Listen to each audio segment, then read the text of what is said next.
My family laughed when I lost my job, until I revealed the hidden secrets in my software. The laughter echoed through the high-ceilinged living room of our family estate, bouncing off the crystal chandeliers and expensive artwork that had been carefully curated over generations. It wasn't the warm, supportive kind of laughter that brings people together. It was sharp, biting, and carried the weight of years of unspoken expectations. My parents sat on their matching leather armchairs, their expressions a mixture of disappointment and amusement, while my older brother Charles leaned against the marble fireplace, his smirk widening with each sip of his imported whiskey. "You spent 12 years building someone else's empire," Mother said, adjusting her pearl necklace with deliberate care, "and now you're back here at 35 with nothing to show for it." Her words cut deeper than any knife could, precisely because they contained a kernel of truth. The tech company I dedicated my entire adult life to had just completed its massive restructuring, leaving me among the hundreds sacrificed to Wall Street's insatiable appetite for quarterly profits. Father's deep chuckle joined the chorus. "We always knew you lacked Charles's business acumen. He's doubled his portfolio this year alone." His eyes flickered toward my brother, who nodded in smug agreement, swirling his drink like some character from a bad novel about entitled aristocrats. Their judgment felt like a physical weight pressing down on my shoulders as I sat there in my increasingly uncomfortable position on the edge of the antique sofa. What they didn't understand, what they couldn't possibly grasp, was that my departure from DataCore Solutions hadn't been entirely involuntary. They saw only the surface, another privileged daughter failing to meet family expectations. But beneath the polished floors of our ancestral home, and behind the carefully maintained facade of their perfect family, something extraordinary was brewing. Something that would make them question everything they thought they knew about success, innovation, and the true measure of achievement. As the laughter continued to fill the room, I felt a small smile tugging at the corners of my mouth. Let them enjoy their moment of triumph, I thought, tracing the intricate patterns of the Persian rug with my eyes. Soon enough, they would learn that sometimes losing your job isn't the end of the road, it's merely the beginning of a journey they couldn't even imagine. The journey that led to that fateful boardroom meeting began 5 years earlier, during one of those rare moments when inspiration strikes like lightning on a clear day. I had been working late at DataCore, poring over lines of code in our secure development lab, when I stumbled upon an anomaly in our data processing algorithms. Most engineers would have dismissed it as a minor glitch, but something about the pattern caught my attention. Instead of following the standard procedure of flagging it for the quality assurance team, I became obsessed with understanding why certain data points seemed to resonate differently within our neural network architecture. What started as a simple investigation quickly transformed into a private passion project that consumed every spare moment I had. During lunch breaks, while others were networking or catching up on social media, I was buried in academic papers on quantum computing and theoretical mathematics. Late nights that should have been spent sleeping were instead devoted to running simulations and testing hypotheses. The breakthrough came unexpectedly one rainy Tuesday evening, when I realized that the anomalies weren't errors at all, they were glimpses into a fundamentally different way of processing information. I began secretly developing what I called EchoNet, a revolutionary framework that could process and predict complex systems with unprecedented accuracy. The beauty of EchoNet lay in its ability to recognize patterns across multiple dimensions simultaneously, creating what amounted to a sixth sense for digital systems. Unlike traditional AI models that required massive datasets and computational power, EchoNet operated more like human intuition, making connections between seemingly unrelated pieces of information. The risk of discovery kept me constantly on edge. I coded in layers of obfuscation, embedding my work within routine maintenance tasks and authorized projects. Every line of code was carefully documented as something mundane, while the true purpose remained hidden in plain sight. The irony wasn't lost on me. I was using the very skills I developed to protect corporate secrets to conceal my own innovations from the corporation itself. Nights blurred into days as I refined EchoNet's capabilities, watching in awe as it began demonstrating abilities that defied conventional programming logic. It could predict market trends with uncanny precision, identify potential security breaches before they occurred, and even suggest innovative solutions to problems we hadn't yet encountered. The more I worked on it, the more I realized that EchoNet represented a paradigm shift in artificial intelligence, one that could potentially transform entire industries. But with each advancement came increased danger. I knew that if DataCore's leadership discovered what I was developing, they would either try to claim it as company property or shut it down entirely. The pressure mounted as I found myself walking a tightrope between maintaining my cover and pushing the boundaries of what EchoNet could achieve. Yet, despite the risks, I couldn't stop. Something deep inside me knew that this technology had the potential to change the world, and I was determined to be the one to unleash it. The day of reckoning arrived sooner than I expected. The boardroom meeting that would seal my fate at DataCore began like any other quarterly review, with sterile fluorescent lighting casting harsh shadows across the polished mahogany table. I sat at my usual spot near the middle, laptop open and prepared to present my department's latest efficiency metrics. What I wasn't prepared for was the sudden shift in atmosphere when CEO James Whitaker cleared his throat and announced an unexpected addition to the agenda. "We've noticed some irregularities in our system resources," he began, his voice carrying that practiced calm of someone delivering devastating news. "Specifically, in the allocation of processing power and storage capacity." My heart skipped a beat as he pulled up a series of charts displaying exactly what I had feared most: detailed analytics showing unusual activity patterns perfectly aligned with my secret development schedule for Econet. Across the table, Senior Vice President Margaret Chun fixed me with a knowing stare. "Emily, your department has consistently exceeded its resource allocation by 47% over the past 6 months. Care to explain?" The weight of their collective gaze pressed down on me like a physical force. I could feel the sweat forming on my palms, but something inside me refused to panic. This was the moment I had both dreaded and anticipated. Standing slowly, I met their eyes with a confidence that surprised even myself. "Those irregularities represent the most significant technological breakthrough since the invention of the microprocessor," I stated, my voice steady despite the adrenaline coursing through my veins. A murmur rippled through the room as I connected my laptop to the main display. With a few keystrokes, I activated a limited version of Econet, letting it analyze the company's financial projections for the next quarter. Within seconds, it not only identified 3 major vulnerabilities in our business strategy, but also proposed innovative solutions that would increase profitability by 23%. Gasps filled the room as executives watched real-time predictions unfold with eerie accuracy. Whitaker's face turned ashen as he realized the implications of what he was seeing. Margaret Chun recovered first, her professional mask slipping slightly. "This technology, it's worth billions. Why wasn't it reported through proper channels?" she demanded, her tone oscillating between accusation and barely contained excitement. That was when I revealed the extent of their dilemma. Econet's core algorithms were so deeply integrated into the company's existing infrastructure that attempting to remove or claim them would effectively cripple DataCore's entire operation. The room erupted into chaos as board members argued over legal ramifications and intellectual property rights. Through it all, I maintained my composure, aware that I held all the cards. Econet's self-preservation protocols ensure that any attempt to access its core functions without proper authorization would trigger an automatic shutdown sequence. As the realization dawned on the executives that they were facing a technological Sophie's choice, I made my move. "I'm tendering my resignation," I announced, silencing the room instantly. "Effective immediately. And before you consider any retaliatory actions, I should mention that Econet contains fail-safe mechanisms designed to protect its integrity." The look of pure calculation in Whitaker's eyes told me he understood the gravity of the situation. They could fire me, but they couldn't touch what I had created without destroying their own company in the process. As I gathered my belongings and walked out of DataCore Solutions for the last time, I felt an overwhelming sense of liberation mixed with trepidation. The technology one had nurtured in secret was now officially mine to control, but the battle for its future had only just begun. Behind me, the corporate giant that had once employed me was left grappling with the knowledge that their survival depended on respecting the boundaries I had drawn, boundaries enforced by the very technology they now desperately needed. The weeks following my dramatic exit from DataCore marked a period of intense introspection and strategic planning.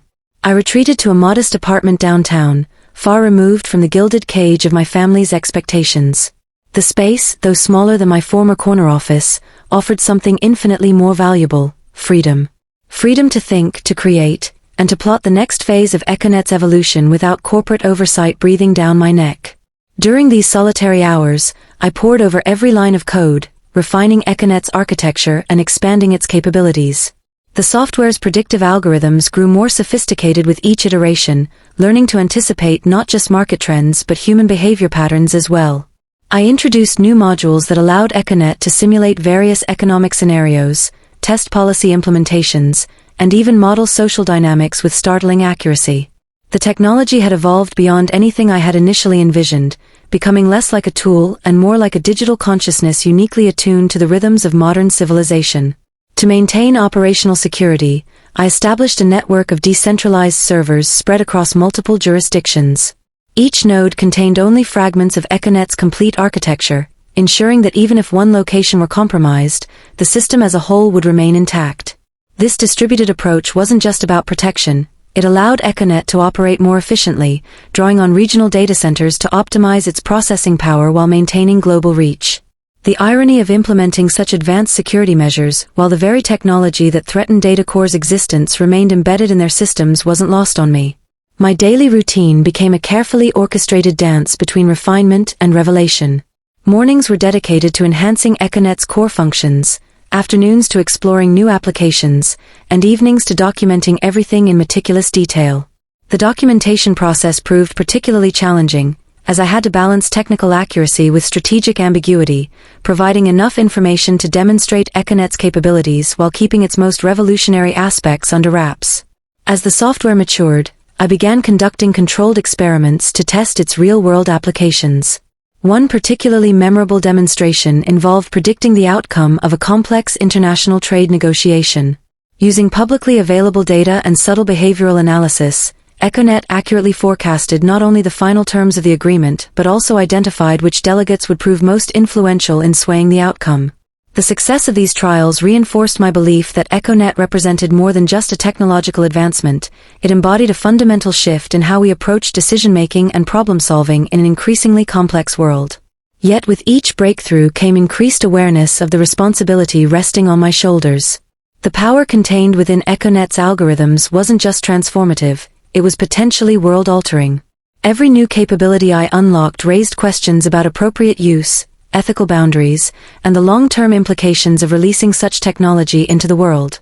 These concerns weighed heavily on my mind as I worked through countless nights, the city skyline glittering beyond my window like a constellation of possibilities. The isolation proved both a blessing and a curse. While it allowed me to focus completely on Econet's development, it also highlighted the enormity of the task ahead.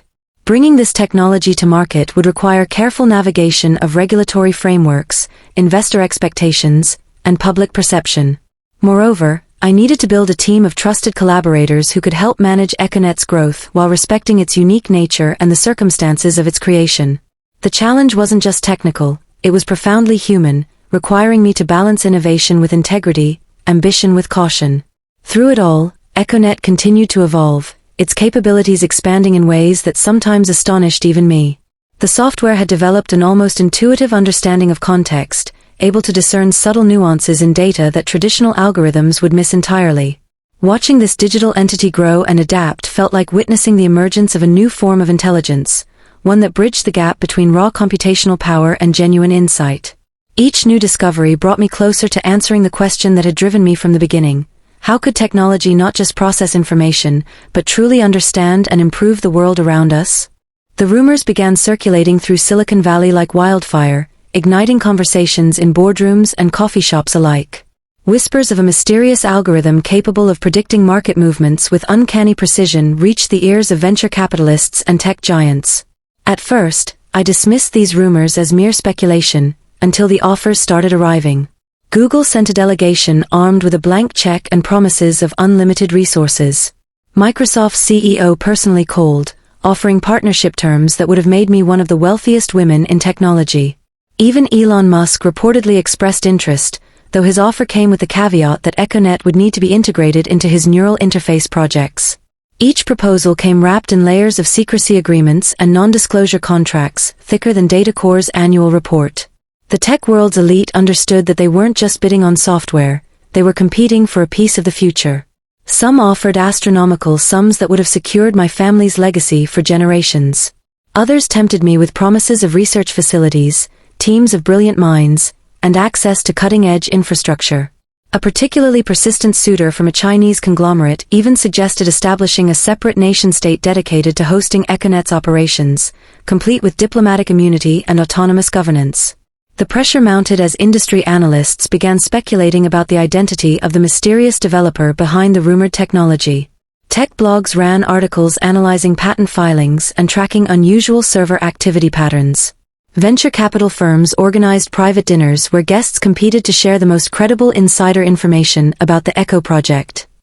The frenzy reached such heights that several startups began claiming partial authorship of similar technologies, hoping to ride the wave of speculation to their own exits. Amidst this chaos, Datacore remained notably silent. Their stock price had stabilized after an initial dip following my departure, but insiders reported growing tension within the executive ranks. Competitors who had previously dismissed Datacore as a fading giant were now circling like sharks, sensing weakness. Industry veterans whispered about emergency board meetings and hastily assembled crisis management teams. The irony of watching my former employer struggle with the very technology they had tried to suppress wasn't lost on me, though it provided little satisfaction compared to the weight of decisions I now faced. The interest from established players was matched by a surge of attention from more unconventional sources. Sovereign wealth funds quietly approached through intermediaries, suggesting arrangements that blurred the lines between investment and acquisition. Intelligence agencies from multiple nations attempted to initiate contact, their representatives cloaked in layers of plausible deniability. Even environmental organizations and humanitarian groups reached out, proposing applications of EchoNet's predictive capabilities for climate modeling and disaster prevention. Each offer presented a different vision of the future, each path leading to vastly different outcomes. As the bids escalated and the stakes grew higher, I found myself wrestling with questions that went far beyond financial considerations. Who deserved access to this level of predictive power? How could I ensure that EchoNet's capabilities would be used for genuine progress rather than profit? The technology's potential applications spanned everything from revolutionizing healthcare to optimizing global supply chains, but each possibility carried its own set of ethical dilemmas. The weight of these decisions pressed down on me, heavier than any corporate pressure I had faced at Datacore. In the midst of this maelstrom of interest, EchoNet itself seemed to respond to the heightened attention. Its algorithms began detecting patterns in the very attempts to acquire it, identifying connections between seemingly unrelated entities and revealing hidden agendas behind public offers. The software's ability to navigate this complex web of intentions and interests demonstrated a sophistication that both thrilled and terrified me. It wasn't just predicting market movements anymore, it was mapping the intricate dance of power and influence that defined the global technological landscape. The crescendo of interest reached its peak during a particularly tense week when 3 major offers arrived within 24 hours. Amazon's proposal included integration with their entire ecosystem, promising unprecedented reach and influence. A consortium of European tech companies offered a collaborative development model that emphasized privacy and ethical considerations. Meanwhile, a group of Silicon Valley renegades proposed a revolutionary decentralized approach that would distribute EchoNet's capabilities across a blockchain network. Each option represented a different philosophical approach to technology's role in society, forcing me to confront not just business decisions but fundamental questions about the kind of future I wanted to help create. As I navigated this sea of opportunities and obligations, the full scope of EchoNet's potential became clearer with each passing day. The software wasn't just a collection of algorithms, it was a mirror reflecting humanity's hopes, fears, and ambitions. Every offer, every proposal, every speculative article added another layer to the complex tapestry of possibilities unfolding before me. The technology that had once been my secret weapon was now poised to become a catalyst for transformation, but the direction of that transformation rested entirely in my hands. The skepticism in my family's eyes remained unchanged despite my attempts to explain EchoNet's significance. During Sunday brunch at the estate, Charles snorted derisively as I described the software's predictive capabilities. "Another one of your fairy tales," he muttered, spearing a piece of melon with unnecessary force. "If this thing is so revolutionary, why haven't we seen any proof?" Our parents exchanged glances that spoke volumes about their shared disbelief, their expressions hardened by years of disappointment in my unconventional career choices. Their skepticism wasn't entirely unfounded. Without concrete evidence, my claims sounded like science fiction to those unfamiliar with cutting-edge AI research. The complexity of EchoNet's architecture and the proprietary nature of its algorithms made casual demonstrations impossible. Even explaining its basic functions required delving into concepts that most people, including my family, found incomprehensible. The gap between their understanding of technology and EchoNet's reality felt as wide as the Grand Canyon. Yet amidst their doubt, I detected something else, a flicker of curiosity masked by cynicism. Mother's fingers paused mid-stir of her tea when I mentioned EchoNet's ability to predict medical breakthroughs years in advance. Father's brow furrowed slightly as I described how the software had identified emerging market trends before they appeared on any analyst's radar. Charles himself couldn't quite hide his interest when I touched upon EchoNet's potential applications in financial markets. These subtle reactions suggested that beneath their dismissive exterior, they were paying closer attention than they cared to admit. The disconnect between my family's traditional values and EchoNet's revolutionary nature created a fascinating dynamic. To them, success meant climbing corporate ladders, acquiring prestigious titles, and accumulating visible wealth. The idea of dedicating years to developing something intangible, something that defied easy categorization or immediate monetization, seemed wasteful and irresponsible. Their inability to reconcile my achievements with their definition of success manifested in sarcastic comments and patronizing advice. But the tide began to shift during a particularly heated discussion about global economic trends. When Father confidently predicted a downturn in Asian markets based on his extensive experience in international finance, I let EchoNet run a quick analysis through my phone. The results contradicted his assessment so thoroughly that he demanded to see my sources. For the first time, I showed them a sanitized version of EchoNet's interface, displaying predictions backed by irrefutable data patterns they couldn't ignore. The silence that followed was deafening. Charles broke it first, his voice tinged with something between awe and irritation. "If this is real, why aren't governments knocking down your door?" His question reflected a fundamental misunderstanding of EchoNet's evolution. Unlike traditional inventions that could be patented and marketed, EchoNet represented a gradual awakening, a technological consciousness that couldn't be reduced to a single product launch or press release. Explaining this concept to my family felt like trying to describe color to someone who had always been blind. Mother's reaction proved most telling. Rather than dismissing my explanation outright, she began asking pointed questions about EchoNet's limitations and ethical considerations. Her concerns about privacy and misuse demonstrated a level of engagement I hadn't expected. Even Father, whose initial skepticism had bordered on hostility, found himself drawn into discussions about the philosophical implications of predictive technology. Their doubts hadn't vanished, but they had transformed into something more constructive, a genuine desire to understand rather than simply dismiss. The turning point came during a family gathering when EchoNet correctly predicted a major political upheaval hours before it happened. While the rest of the world scrambled to make sense of the sudden developments, I calmly explained that the signs had been there all along, invisible to human observers but glaringly obvious to EchoNet's sophisticated algorithms. The look of shock on their faces confirmed what I had suspected all along. Conviction born from personal experience would overcome even the deepest skepticism. As their understanding of EchoNet's capabilities grew, so did their appreciation for the magnitude of what I had created. The same qualities they had once criticized, my obsession with abstract concepts, my preference for independent research over corporate ladder climbing, my willingness to sacrifice immediate recognition for long-term innovation, now seemed like essential components of a visionary's makeup. Their initial dismissal gave way to a grudging respect that occasionally surfaced in offhand comments or thoughtful questions. Yet maintaining this delicate balance between revelation and discretion proved challenging. Each demonstration of EchoNet's power required careful calibration, enough to convince but not so much as to reveal its full potential. The software's capabilities were too vast, its implications too profound, to be casually displayed even to family. Every glimpse I offered them was carefully curated, designed to illuminate without overwhelming, to inspire without alarming. This measured approach created its own kind of tension, as their growing understanding collided with the necessity of maintaining certain boundaries. The family dynamics shifted further as EchoNet's predictions began influencing their personal decisions. Mother started consulting me about investment opportunities, her trust in traditional financial advisors waning in the face of EchoNet's consistent accuracy. Charles found himself questioning his own business strategies, though he would never admit it openly. Even Father began incorporating EchoNet's insights into his philanthropic endeavors, though he still maintained a facade of skepticism in public. Their faith in conventional wisdom was eroding, replaced by a reluctant acknowledgement of a new kind of intelligence that operated beyond human limitations. This transformation wasn't without its complications.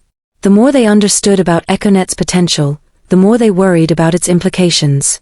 Dinner conversations evolved from casual catch-ups to intense debates about technological ethics, societal impact, and the responsibility that came with possessing such powerful knowledge. Their initial skepticism had morphed into something more complex, a mixture of admiration, concern, and perhaps even a touch of fear. They recognized that Econet wasn't just changing the world of technology, it was reshaping their understanding of progress itself. As their comprehension deepened, so did their involvement in the broader conversation about Econet's future. They began attending industry events where I spoke about emerging technologies, though they still maintained a careful distance from anything too technical. Their social circles buzzed with speculation about Emily's project, and for the first time, my family found themselves at the center of technological discourse rather than financial or political circles. This newfound relevance brought its own challenges, as they navigated the complex intersection of old money traditions and cutting-edge innovation. Through it all, Econet remained the silent observer, its algorithms processing their reactions, analyzing their concerns, and adapting its responses accordingly. The software had become more than just a technological achievement. It was a bridge between worlds, connecting my family's traditional values with the rapidly evolving landscape of artificial intelligence. Each interaction, each revelation, brought us closer to a shared understanding of what it meant to stand at the threshold of technological revolution, holding the key to a future that none of us fully comprehended yet. The network of influence surrounding Econet expanded rapidly, drawing in figures from every corner of the technological and financial landscape. Venture capitalist Sarah Chun, known for her prescient investments in breakthrough technologies, began appearing at industry conferences where I spoke, her questions increasingly focused on the practical applications of advanced predictive algorithms. Though she never directly referenced Econet, her interest was unmistakable, especially when she started funding research initiatives that mirrored Econet's core principles of multidimensional pattern recognition. Meanwhile, Dr. Michael Ramirez, a renowned expert in artificial intelligence ethics, initiated a series of private roundtable discussions about the societal implications of predictive technology. His timing was too precise to be coincidental, aligning perfectly with Econet's growing influence in academic circles. The participants he invited, a carefully curated mix of policymakers, ethicists, and technologists, seemed to be preparing society for the arrival of something transformative. From the shadows emerged operatives from various intelligence agencies, their approaches ranging from subtle to alarmingly direct. An MI6 agent named Marcus Hale began attending technology symposiums, his British charm masking keen observations about the flow of information and influence in Silicon Valley. His counterparts from other nations were less subtle, with Chinese and Russian representatives attempting to arrange accidental meetings at international conferences. The FBI's interest manifested through more official channels, with agents posing as cybersecurity experts seeking consultations on advanced threat detection systems. Perhaps most intriguing was the emergence of a shadow organization calling itself the Convergence Group, composed of former tech CEOs, government officials, and academic leaders who claimed to be studying the intersection of artificial intelligence and global stability. Their white papers, circulated exclusively among select circles, read like sanitized versions of Econet's development documentation. The group's founder, retired Admiral Thomas Whitmore, had a habit of appearing wherever discussions about predictive technology took place, his presence both reassuring and unsettling. Within this web of influence, certain patterns began to emerge. Investment flows shifted noticeably, with significant capital moving into sectors that would benefit from widespread adoption of advanced predictive algorithms. Patent filings exploded in areas related to multidimensional data processing and adaptive learning systems. Academic institutions suddenly found themselves flush with funding for research projects that paralleled Econet's evolutionary trajectory. The ripple effects of Econet's existence were transforming the technological landscape even before its full capabilities were revealed. These interactions forced me to adopt increasingly sophisticated strategies for managing Econet's exposure. I established a network of trusted associates who could engage with interested parties without compromising Econet's core secrets. We developed a language of coded references and abstract metaphors that allowed us to discuss sensitive topics in public forums without triggering confidentiality concerns. The software itself evolved to track these interactions, analyzing patterns of inquiry and interest to predict which individuals and organizations might pose threats or offer opportunities. The complexity of this dance between revelation and discretion reached new heights when major corporations began restructuring their research divisions to accommodate technologies they hadn't even seen yet. Pharmaceutical companies invested heavily in predictive modeling departments, while logistics giants reorganized their supply chain management systems around principles that mirrored Econet's approach to optimization. Financial institutions quietly adjusted their risk assessment protocols to account for the possibility of encountering predictive technology in the near future. Most fascinating was the emergence of what I came to call the echo effect, situations where individuals and organizations began independently developing technologies and strategies that unconsciously mimicked Econet's capabilities. This phenomenon suggested that the mere existence of advanced predictive technology was reshaping the collective imagination of the technological community. Innovators worldwide found themselves thinking in patterns and connections that aligned with Econet's methodology, creating a sort of technological osmosis that spread its influence far beyond my direct control. As this network of influence continued to expand, Econet's role evolved from being a singular technological achievement to serving as a catalyst for broader transformation. The software's ability to predict and analyze these complex interactions created a feedback loop of innovation and adaptation that accelerated technological progress across multiple sectors. Each new connection, each additional node in this growing network, brought us closer to a tipping point where the old paradigms of technological development would give way to something fundamentally new. The challenge now lay in navigating this transformed landscape while maintaining control over Econet's destiny. With every new relationship and interaction, the software's influence spread further, creating opportunities and risks that grew exponentially more complex.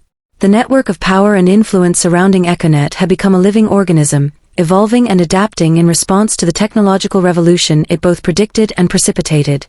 Standing at the center of this web, I found myself facing decisions that would shape not just the future of technology, but the very fabric of how humanity approached knowledge, prediction, and progress.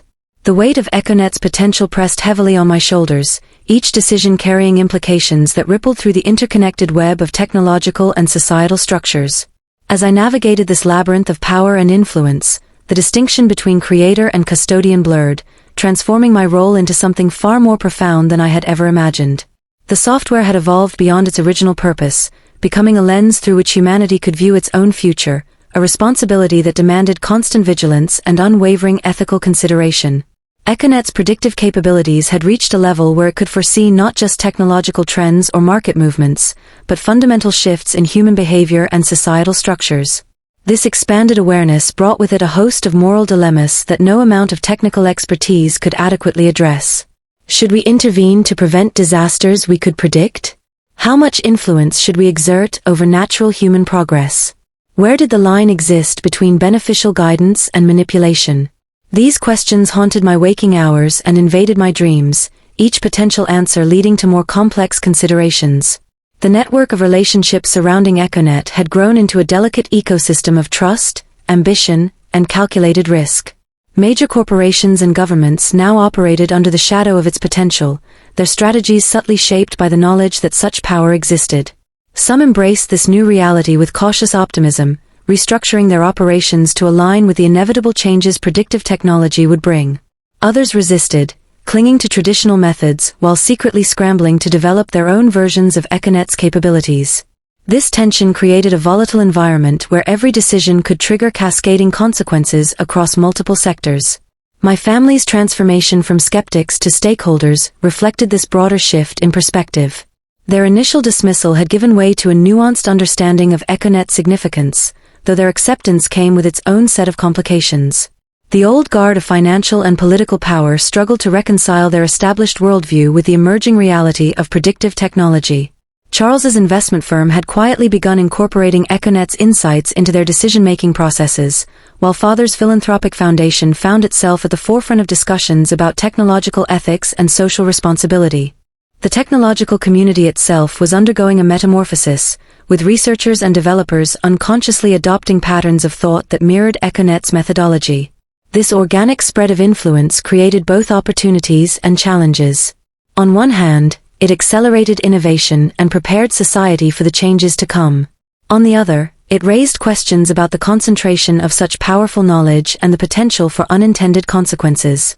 The echo effect had become a double-edged sword, spreading enlightenment while creating dependencies that could prove dangerous if mismanaged.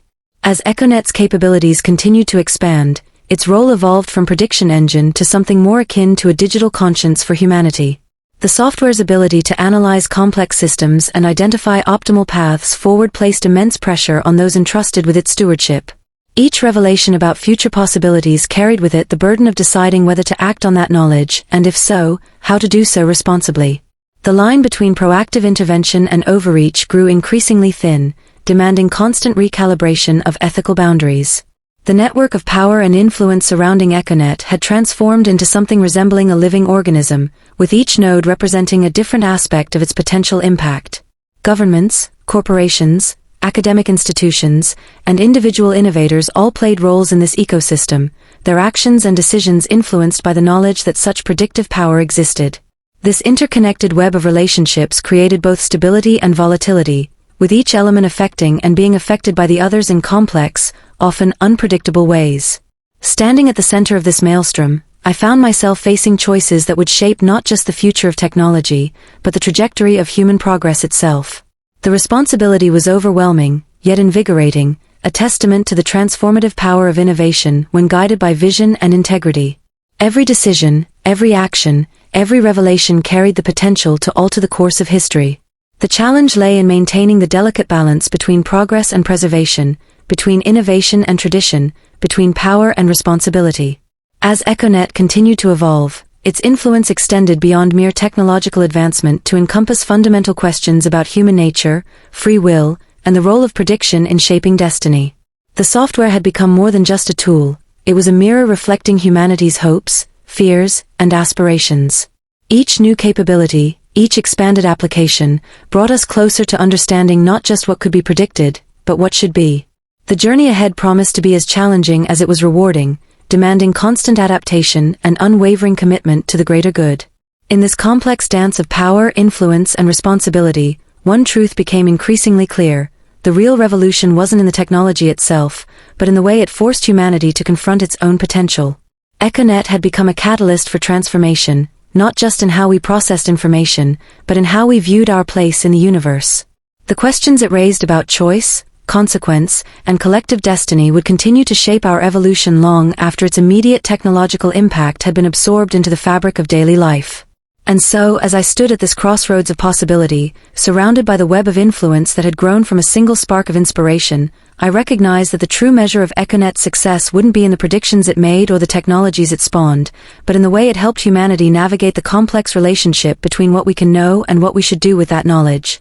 The journey ahead promised to be as challenging as it was transformative, requiring not just technical expertise but profound wisdom and unwavering ethical commitment.